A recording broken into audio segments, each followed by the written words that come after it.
வணக்கம். இன்னைக்கு மனைவி சமையல்ல ரொம்ப ஈஸியாக குக்கரில் வெஜிடபிள் குருமா எப்படி பண்ணுறதுன்னு பார்க்கலாம் வாங்க. ஒரு மிக்ஸி ஜாரில் 1 இன்ச் அளவு இஞ்சி சேர்த்துக்கிறேன், 5-6 பல் பூண்டு, 1 கைப்பிடி புதினா, 1 கைப்பிடி கொத்தமல்லி சேர்த்துக்கிறேன். இது எல்லாமே கொஞ்சமாக தண்ணி விட்டு பேஸ்ட்டாக அரைச்சி எடுத்துக்கலாம்.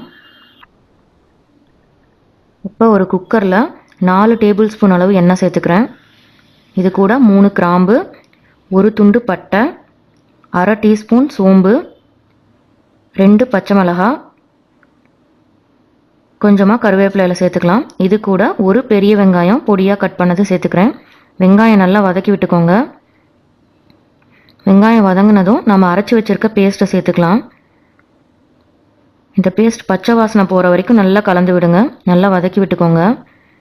எண்ணெய் பிரிஞ்சு வர்ற வரைக்கும் நல்லா வதக்கணும். இது கூட 2 தக்காளி கட் பண்ணது சேர்த்துக்கலாம். இதுக்கு தேவையான அளவு உப்பு சேர்த்துக்கோங்க. இது நல்லா வதக்கி விட்டுக்கலாம். இது கூட 1/4 டீஸ்பூன் மஞ்சள் தூள், 3 டீஸ்பூன் அளவு வீட்டிலே செஞ்ச கறி masala powder, 1/2 teaspoon chilli powder சேர்த்துக்கிறேன். கறி மசாலா பவுடர் இல்லை அப்படின்னா நீங்கள் கொத்தமல்லி தூள் கூட சேர்த்துக்கலாம். 1 டீஸ்பூன் அளவு காஷ்மீரி மிளகாய் தூள் சேர்த்துக்கிறேன். இதை நல்லா 1 நிமிஷம் எண்ணெயிலே வதக்கி விட்டுக்கலாம்.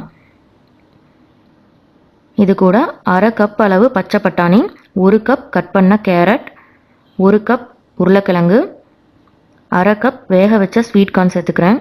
இதில் காய்கறிக்கு தேவையான அளவு உப்பு சேர்த்து நல்லா கலந்து விட்டுக்கலாம். இதை கலந்து விட்டு காய் மூழ்கிற அளவுக்கு தேவையான அளவு தண்ணி சேர்த்து வேக வச்சுக்கலாம். இதை நல்லா கலந்து விட்டுக்கோங்க. இப்போ குக்கரை மூடி வச்சு 2 விசில் விட்டு எடுத்துக்கலாம்.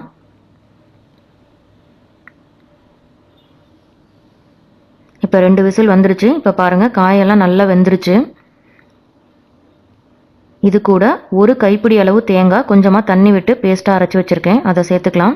நீங்கள் வேணும்னா தேங்காய் பால் கூட சேர்த்துக்கலாம்.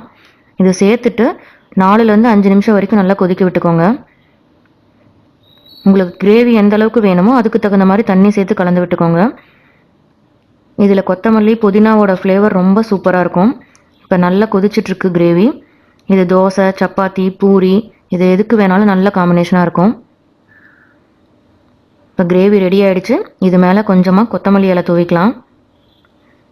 கண்டிப்பாக உங்கள் வீட்டில் இருக்க எல்லாருக்கும் இது ரொம்ப பிடிக்கும். கண்டிப்பாக செஞ்சு பார்த்துட்டு எப்படி இருக்குன்னு கமெண்ட்ஸில் சொல்லுங்கள். தேங்க்யூ.